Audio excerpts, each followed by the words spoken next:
امیر المومنین نے 3 گناہوں کا ذکر کیا ہے، فرمایا ثلاثۃ لا یموت صاحبہن حتی یذوق وبالہن، 3 گناہ ایسے ہیں جو بھی ان کا مرتکب ہوگا، جو بھی ان 3 گناہوں میں سے کوئی گناہ کرے گا، مرنے سے پہلے اس کو اس کی سزا مل جائے گی۔ نہیں مرے گا ان گناہوں کا مرتکب جب تک وبال ہے نا جی، وبال جان کہتے ہیں نا، وبال جان، جب تک ان کی سزا وہ نہ بھگتے۔ ان میں سے پہلا گناہ جو بھی اس کا مرتکب ہوگا اس کو اسی دنیا میں سزا ملے گی، البغی، ظلم۔ ظالم کو اللہ تعالیٰ اس کی موت کا بھی انتظار نہیں کرتا، اسی دنیا میں جلدی یا دیر سے اسی دنیا میں اللہ تعالیٰ اس کو سزا دے دیتا ہے۔ تاریخ گواہ ہے، آپ کا مشاہدہ بھی ہے کہ اللہ تعالیٰ نے کس طرح ظالموں کو ان کے ظلم کی اسی دنیا میں مرنے سے پہلے سزا دے دی ہے۔ قدیم تاریخ میں بھی اس کے نمونے ملتے ہیں، ہماری جدید یعنی آج کے دور یا آج سے چند سال پہلے کے ظالموں کو ہم نے دیکھا ہے کس طرح اللہ تعالیٰ نے ان کو انتہائی ذلت کی حالت میں اسی دنیا میں ان کو ان کے ظلم کا مزہ چکھایا ہے۔ 1 نمبر 2 قطیعۃ الرحم، قطع رحم،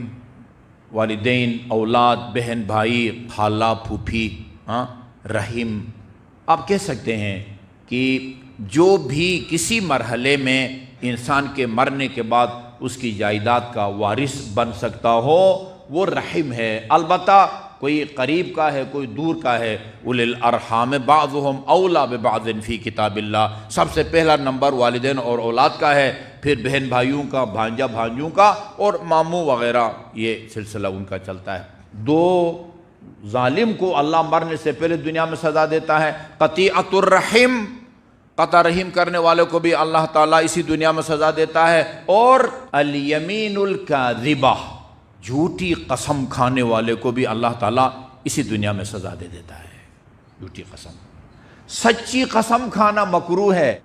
امام سجاد کے ایک اراضی زمین کا ٹکڑا، کہیں آج کی زبان میں پلاٹ، اس پر کسی نے غلط دعویٰ دائر کر دیا، یہ پلاٹ آپ کا نہیں ہے میرا ہے، ہوتا رہتا تھا۔ امیر المومنین پر بھی کچھ لوگوں نے اس طرح کے یہ زیرہ میرا ہے اور پتہ نہیں یہ تو اچھا، اس کے پاس ہمیشہ اصول یہ ہے کہ جو دعویٰ کرتا ہے عدالت میں گواہ پیش کرنا اس کی ذمہ داری ہوتی ہے۔ اگر مدعی اپنے دعویٰ کے حق میں گواہ پیش کرے، قاضی جج اس کے حق میں فیصلہ صادر کر دیتا ہے، اس کے پاس گواہ نہ ہو، پھر جس کے خلاف دعویٰ دائر کیا گیا ہے منکر یا مدعا علیہ، جج اس کو کہتا ہے کہ اچھا یہ مدعی کے پاس گواہ تو نہیں ہے، اب اس کو بے دخل کرنے کا طریقہ یہ ہے کہ آپ قسم کھائیں۔ قاضی نے کہا کہ اس نے دعویٰ تو کیا ہے کہ یہ پلاٹ اس کا ہے لیکن گواہ نہیں ہے، امام سجاد سے کہا اس کو بے دخل کرنے کے لیے آپ کو قسم کھانی پڑے گی۔ 100% امام کا حق تھا، فرمایا میں قسم نہیں کھاتا، اس لیے کہ اللہ تعالیٰ نے فرمایا اپنے کلام پاک میں لا تجعلوا اللہ عرضۃ لایمانکم، اللہ کے اس اسم جلالہ کو اپنے قسموں کا نشانہ مت بناؤ، میں نہیں لوں گا یہ پلاٹ۔ اللہم صلی اللہ علی محمد وآل محمد۔